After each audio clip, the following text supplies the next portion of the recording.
Good morning, everyone, and thanks for joining us to discuss this critical topic of U.S. nuclear modernization. My name is Patty Jane Geller, and I'm the Policy Analyst for Nuclear Deterrence and Missile Defense here at the Heritage Foundation. I'm joined today by Senator Deb Fischer, who we have here on screen. Senator Fischer represents the state of Nebraska, home to Offutt Air Force Base and the headquarters of U.S. Strategic Command. She's the ranking member of the Senate Armed Services Subcommittee on Strategic Forces. We're thrilled that she's able to take time out of her busy schedule to give us her insights on where the U.S. is going with nuclear modernization.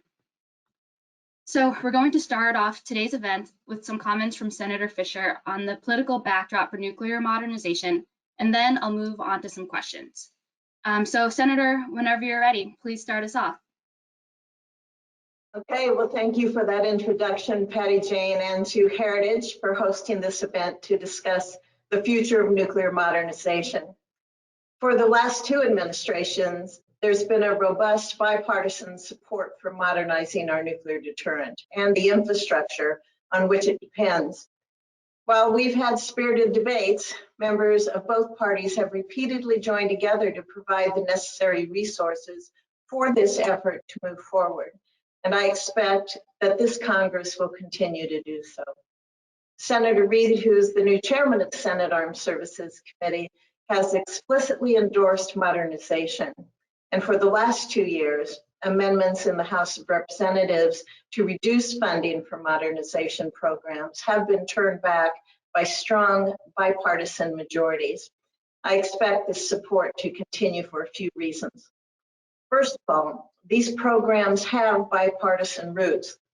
In fact, the vast majority of our modernization effort, the programs such as the Columbia-class submarine, the replacement ICBM, known as GBSD program, and the replacement cruise missile, known as LRSO, those all began under the Obama administration. The Trump administration embraced these efforts. And so we have almost a decade's worth of testimony from both Democrat and Republican administrations affirming the need for these programs and nuclear modernization more generally. I think the fact that both President Obama and President Trump agreed on this issue carries weight with Congress. And this leads to a second reason that I believe congressional support is likely to continue, which is the merits for modernization are very compelling. Systems age, their effectiveness declines, and ultimately, they will reach a point where they need to be replaced. The vast majority of our nuclear systems date to the height of the Cold War. And the way that we've been able to sustain them, it's been pretty remarkable. We've had 3 generations of a single family that have flown the B-52s, a platform that will be almost 100 years old by the time it retires. We're going to get over 40 years of service life out of our Ohio-class submarines, and that's longer than we ever have operated a submarine before. The same is true for the Department of Energy facilities that sustain our warheads. This work is carried out across an infrastructure complex, half of which is over 40 years old. Over 30% dates to the Manhattan Project and the early Cold War era. And since production ceased at Rocky Flats facility in 1989, we have not had the industrial capability to produce plutonium pits, which are often referred to as the core of a nuclear weapon. We've relied on legacy pits and an impressive suite of scientific capabilities to establish confidence in our nuclear weapons' continued effectiveness. These accomplishments, they are a testament to the ingenuity of our workforce, but at the same time, they reflect the urgent need for recapitalizing the bedrock of our national security. Life extensions only go so far. Nothing lasts forever. Ultimately, these systems will age out, and replacements must be ready before this happens, or we'll have a gap in our deterrent capabilities. At the rate it takes to design, develop, and field systems of this level of complexity, and again, we're talking about nuclear weapons, That work must be done now. I think most members of Congress understand these basic principles. Of course, there's a debate about how exactly we go about modernizing. We've had that debate in one form or another every year that I've been a member of the Senate, and I expect that that will continue to be the case. Now, the Biden administration's views on these issues aren't clear, and we're seeing a renewed push from outside groups to abandon some of the foundational elements of the modernization effort. So I expect this year's debate will be particularly significant. In advance of that, I think there are two key things that we need to keep in mind. First, the modernization schedule has no room for delay. As I mentioned, these are nuclear systems. They take a long time to develop, and previous decisions to delay and defer modernization have taken all the slack out of the schedule. We are now facing the very real prospect of systems aging out before replacements are available. Admiral Richard, the STRATCOM commander, has testified that many of the modernization and sustainment efforts we're carrying out, quote, have zero schedule margin and are late to need, end quote. That means we do not have the luxury of putting things on hold while various policy reviews are conducted. I know some opponents of these programs are calling for the administration to do exactly that. And I think to some people, that might seem sensible. Why shouldn't the new administration just freeze things where they stand, take a year to study things, and only proceed after it's done its own analytic work to validate these programs? That seems innocent, but it is not. Again, because of the past decisions to delay these programs. Hitting pause now, it would break the modernization schedule and result in systems aging out before their replacements are delivered. Proponents of a pause suggest it would allow for further consideration of modernization choices, but really, it would effectively make those choices for us. And that's why it's so important for us to keep this timeline in mind. The other factor we cannot lose sight of is the changing threat landscape. I know others have made this point, but it's worth repeating because it bears out how sharply the geopolitical situation has worsened over the last 10 years. The 2010 Nuclear Posture Review stated, quote, Russia is not an enemy and is increasingly a partner in confronting proliferation and other emerging threats, end quote. No serious person would say such a thing today. And since then, both Russia and China have invested heavily in their nuclear forces. Russia is developing entirely new nuclear capabilities and arming dozens of dual-capable weapon systems, ranging from short-range ballistic missiles to torpedoes to landmines. Meanwhile, Admiral Richard recently stated that China is likely to double, if not triple, its nuclear stockpile, and they are on its way to becoming a peer nuclear competitor by the end of the decade. This has implications for our deterrence requirements and policy implications as well. In particular, it's notable that this investment has happened while the U.S. exercised a restrained approach to its nuclear posture. I think the best summary of the lesson we can learn from this comes from President Obama's Secretary of Defense, Ash Carter, in 2016 when he was visiting Offutt Air Force Base in my home state of Nebraska. When discussing nuclear modernization, he said, quote, over the last 25 years, we made only modest investments in basic sustainment and operations. But while we didn't build anything new for 25 years, and neither did our allies, others did, including Russia, North Korea, China, Pakistan, India, and for a period of time, Iran. So we can't wait any longer, and we also can't operate under the mistaken assumption that our own recapitalization will stimulate others to invest, because the evidence is just the opposite. They have consistently invested in nuclear weapons during a quarter-century pause in US investment, end quote.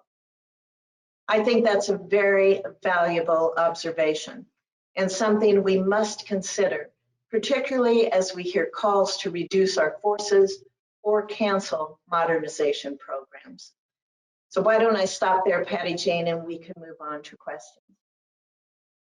Excellent, that's great. Thanks so much, Senator. So I'll jump right into my first question.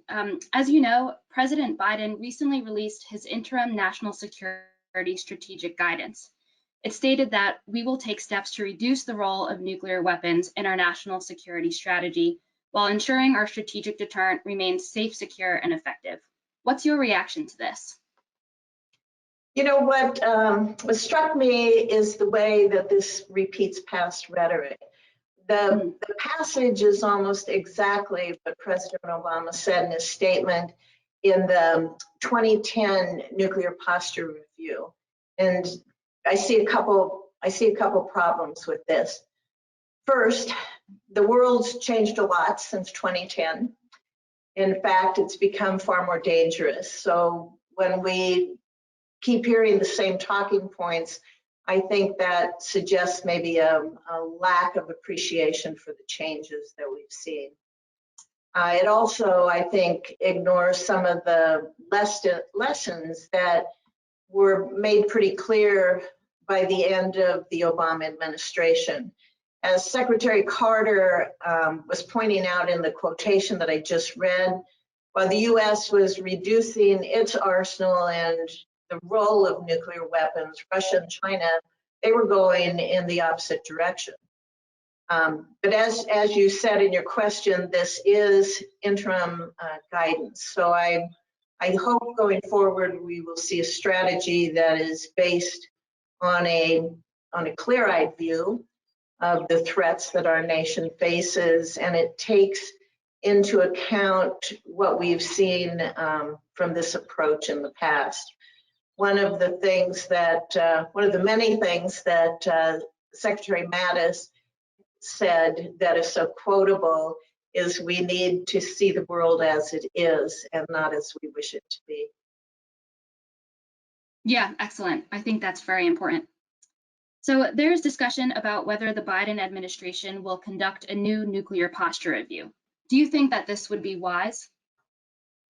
I do. I think particularly if the administration is considering changes to our nuclear posture, but also because, as we all know, threats continue to evolve, and that's part of the old question about whether strategies should drive budgets or budgets should drive strategy. I think it's important to have policy reviews happen and strategies decided before changes are made instead of the other way around. The NPR is an important way for the administration to be able to think through its approach, to bring in civilian officials, military leaders to produce that strategy, and then have transparency in conveying that to Congress and the American people. So I think it's also important that our allies have an opportunity to speak to what this strategy is as well. We've seen the last several administrations do this, and I think it's been helpful. I don't think using the budget process to make decisions about our nuclear posture is appropriate, especially in an abbreviated budget cycle. But let me be clear. We shouldn't be conducting an NPR to pause nuclear modernization. That should not happen. Modernization already is just in time, if not late, in need. And so we don't have the luxury of pausing or delaying these important programs. Yeah, excellent. You mentioned in your answer working with our allies and partners. So I want to ask more about that. The Biden administration has been emphasizing the importance of our allies and partners and talking a lot about expanding their role in U.S. foreign policy. How do you see this playing out in nuclear policy? I think that's a good sign. I think it should mean that a greater focus on our deterrence commitments are often overlooked, and our NATO allies and our allies in Asia all depend upon that U.S. nuclear umbrella. They should look at the approach that we have to modernization as a reflection of how seriously we take that responsibility. A lot of times we forget about the commitments we have to our allies when it comes to nuclear deterrence. We don't express that enough, and I think it would only be positive for us to be able to do that. You know, a lot of times we hear people say that China can meet its deterrence requirements with only a few hundred weapons, so why can't the U.S.? Well, you have to look at the fact that we are supportive of over 30 other nations who depend on our nuclear forces for their protection, and China doesn't offer any of those guarantees. There was a recent article in Foreign Affairs by former Secretary Chuck Hagel and others about this subject with our allies. And I think they really underline the importance of ensuring that our extended deterrent commitments remain credible. And that's something that these nations depend upon. That our deterrent has the technical skills to develop nuclear weapons on their own, even those nations. We want to be sure that this deterrence serves our goals for non-proliferation, and I think it's very important that we don't cast any doubt on that to those who are dependent upon it. Yeah, I'm glad you bring that up. And as another issue, outside groups are also calling for Biden to declare a no first use policy, meaning that the United States pledges not to use nuclear weapons first in a conflict. How do you think our allies would react to this? Well, I think we should all remember and take note that a no first use policy, it's been rejected by every president, including President Obama. 3 members of the president's cabinet, Secretary Carter, Secretary Kerry, Secretary Moniz, they reportedly opposed that as well in 2016.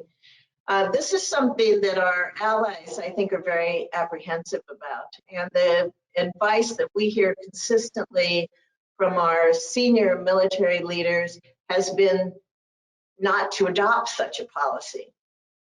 A couple years ago, Congress required an independent study of this, and that was published in January by the Institute for Defense Analysis.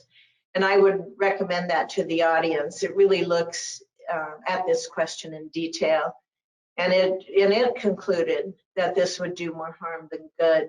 So if the administration is considering changes to our declaratory policy, I really hope they take a look at this study and they engage with our allies. There's a very compelling case there.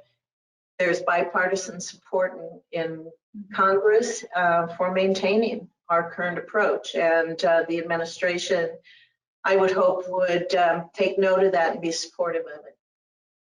Yeah, I think that's a good point. One more question on this topic of allies. I want to quickly bring up the United Kingdom. its recently released security review announced that the UK's nuclear stockpile ceiling would be increased to 260 nuclear weapons. It had previously been in the process of being reduced from 225 to, I think, 180. And as a result, it's being accused of starting an arms race. What do you think about this? Well, the United Kingdom is a very strong ally of ours, and their independent nuclear deterrent is a very critical element of NATO's security, and it contributes to our security as well.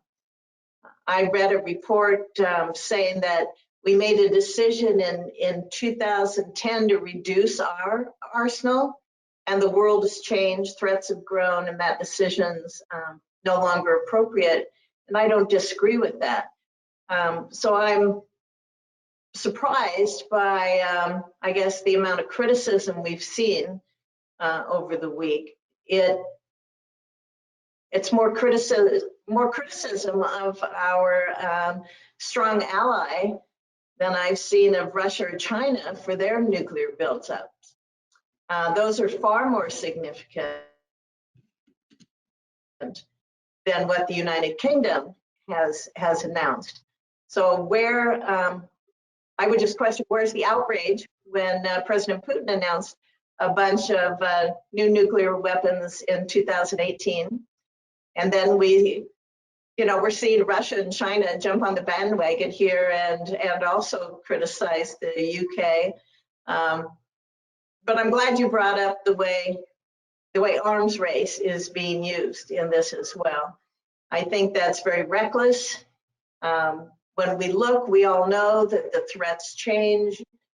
Governments have a primary responsibility of protecting their citizens. So I think it's reasonable to debate the wisdom of their actions, but to say everything's an arms race, I think is unserious, and it's being applied selectively to certain countries, but not to others that I would say are participating in an arms race. Yeah, I think that's extremely well said, Senator. I also hear a lot of accusations that the US is starting an arms race, even as it moves forward with our modernization programs like the LRSO, the replacement for our air-launched cruise missile. And like you said, it doesn't seem to make sense given what Russia and China are doing. So anyway, I'm gonna switch gears now to the topic of affordability. Critics often complain that the price tag of nuclear modernization, especially as a flat budget top line, becomes likelier. What do you think, Senator? Is modernization affordable within a budget-constrained environment? Yes, yes. We have to remember that nuclear weapons are still less than 7% of the DoD's budget. And only about half of that is even connected to modernization, and the rest goes to maintaining our current force. Nuclear deterrence is the #1 mission of the Department of Defense. We have had the past 4 secretaries of defense say that, and Secretary Austin has agreed with that. And that means when you're putting together a budget, it's the first thing. It's the first thing that goes in. I think many times we see this discussed in the opposite way, and to me that's backwards, where funding for everything else is assumed necessary, and at the end of the day, the only choice we have is either to raise the defense top line spending or we cut nuclear weapons. Or sometimes you hear about how we have to cut nuclear weapons in order to fund increases in other capabilities like in cyber or AI. But what both of these arguments are essentially saying is we need to cut our top priority in order to fund everything, fund other things that are out there. That's exactly the opposite of what it means to prioritize. If you prioritize something, that's the first thing you fund. Nuclear modernization is not cheap, but it's necessary. And another Secretary Mattis saying, is that America can afford survival. Yeah, and you also hear some argue that these capabilities you mentioned, particularly cyber, can be substituted for nuclear weapons. And that idea is used to justify redirecting funding to those areas. Can you comment on that? Well, you know, cyber capabilities, they're important. And prior to chairing the Strategic Forces Subcommittee, I chaired the Emerging Threats and Capabilities Subcommittee on the Senate Armed Services Committee. And at that time, we had the responsibility for overseeing the department on their cyber activities. But I think that this idea of substituting one for the other, it's not wise. I recall a conversation that I had on this in a hearing with General Dunford when he was chairman of the Joint Chiefs, and his testimony I thought was very, very clear. He said cyber capabilities cannot be substituted for nuclear capabilities. They're fundamentally different. It's a shame that he couldn't elaborate at that hearing, but obviously discussing what we can't and can't do through cyber and comparing that to our nuclear capabilities isn't possible in an unclassified environment. But I think that statement, people should keep that in mind. Yeah, that does make it challenging to assess these proposals, but I do see how it would be difficult for cyber capabilities to achieve the same deterrent effects as nuclear weapons, like you were saying. So going right back to the budget, what about non-DoD spending? Last year, the president requested and Congress provided a significant increase in funding for the National Nuclear Security Administration, the NNSA. Why do you think that the NNSA needed such a big increase? You know, they're facing the same challenges that the Department of Defense faces. You have a nuclear complex that's old.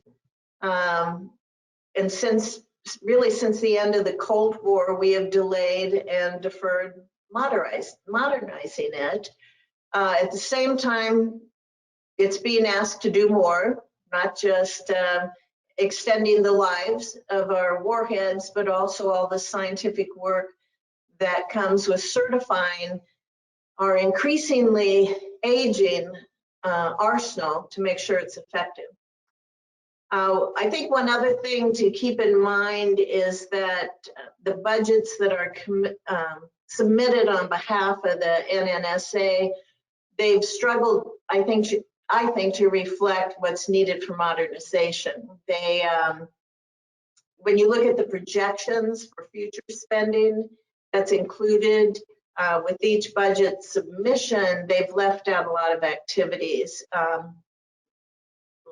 Consider, for example, pit production. That's a requirement for the NNSA to produce those plutonium pits, and it's been there a long time. It's part of the modernization commitment that President Obama made in connection with the New START Treaty in 2010. This isn't new, and we knew that the NNSA was going to need to do it, and we also knew it was going to be expensive. But at the end of the Obama administration and then the early part of the Trump administration, NNSA was still developing its plan for how they were going to meet this requirement. So they really didn't have a plan, so they couldn't predict costs with it. So the budget didn't include any kind of spending for that pit production. And that was something I discussed with General Klotz, the administrator at the time. And he was very forthright about it. He was candid about it.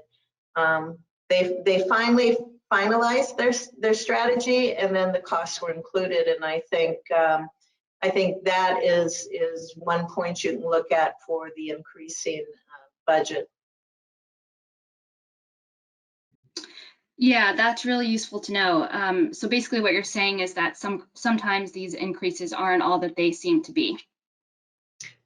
No, they're not at all. We shouldn't act like it's no big deal. I mean, this is very expensive, and NSA is being asked to do a lot more. They're going to need budget increases in order to meet those requirements.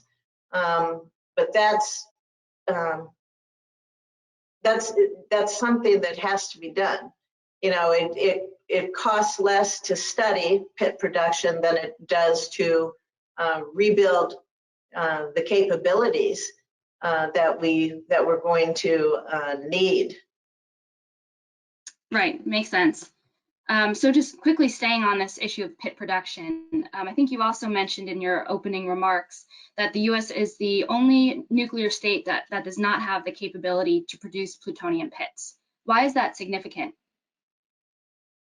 Well, it's very significant. All of our warheads entered the stockpile that during the Cold War, and we replaced certain components of that through the life extension programs, but we still are relying on these legacy pits, and plutonium breaks down over time.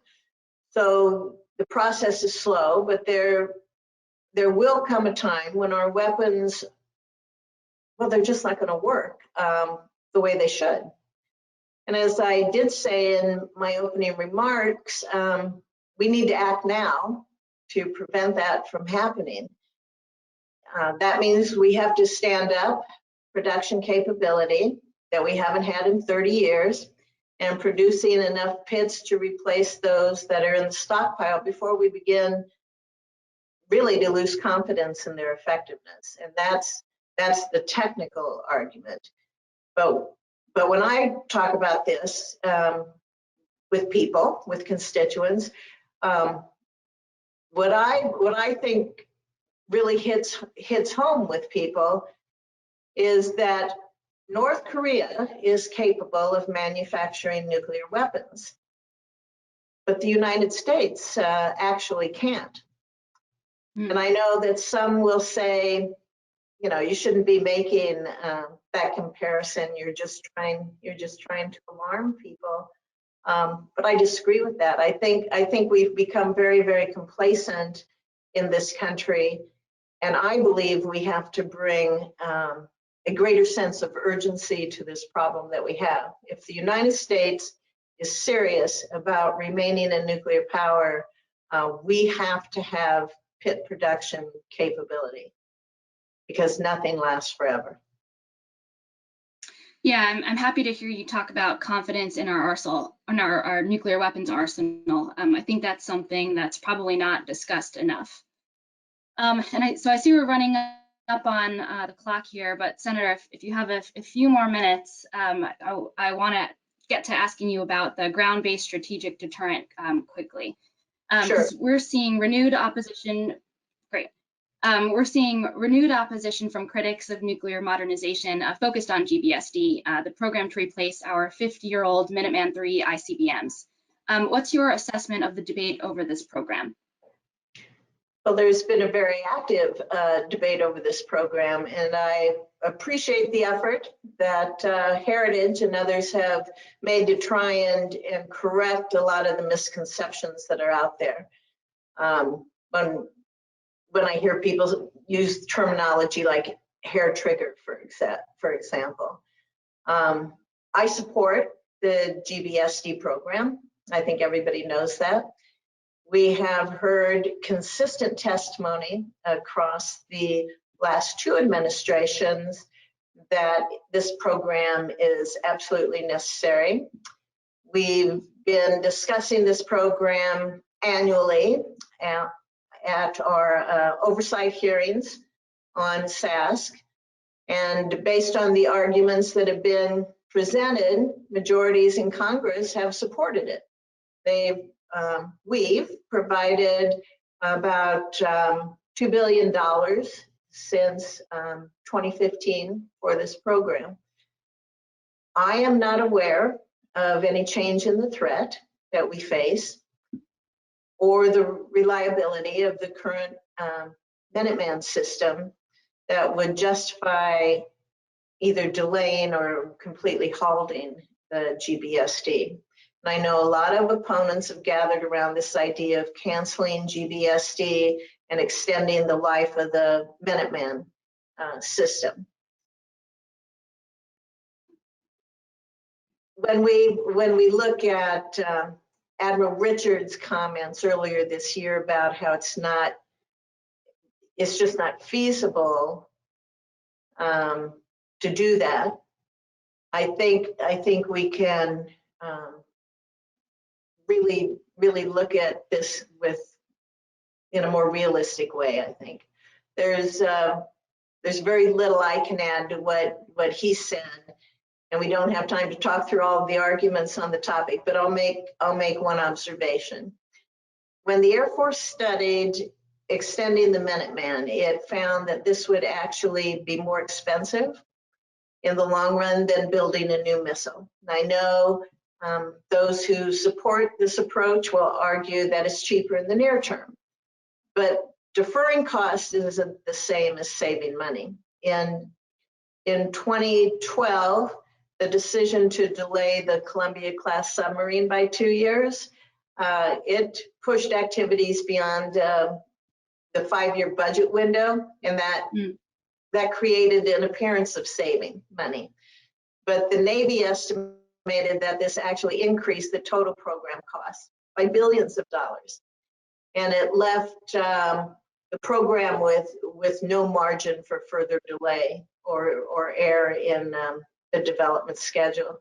So I think those are foolish strategies, and that's why we have to make sure that modernization continues. Yeah, I agree, and I think that's a great point. And you mentioned Admiral Richards' comments on this, which I thought were really compelling. I think he said that some of the drawings for the Minuteman III are so old that those who can understand them aren't even alive anymore. Yeah, you know, I've had the opportunity to be in the Senate and have met and worked with 4 of the combatant commanders at STRATCOM, from General Kaler, Admiral Haney, General Hyten, and now Admiral Richard. And I believe each one of those individuals was the right person for that position at just the right time that we needed them there. And I believe that is especially true of Admiral Richard. I have such admiration for him and respect. He puts the facts out there for people. He lays it out. He's pretty straight about it, and he is the person we need there, and we should be listening to him. Yeah, good point. I totally agree with that. Admiral Richard has been great. Well, Senator, I feel like there's a lot more to discuss, especially on this GBSD topic, but it looks like we're over time here. So I feel like that's probably a good note to close off on. And we want to be respectful of your time. I know you have a busy schedule. So I wanted to thank you again for joining us in this event and taking the time. It's been a really great discussion. Well, thank you, Patty Jane. This has been very good. I hope the audience it stimulated some thinking and conversation, and we can move ahead with an important program here for our country. Excellent. I think so too. Thank you. Thank you.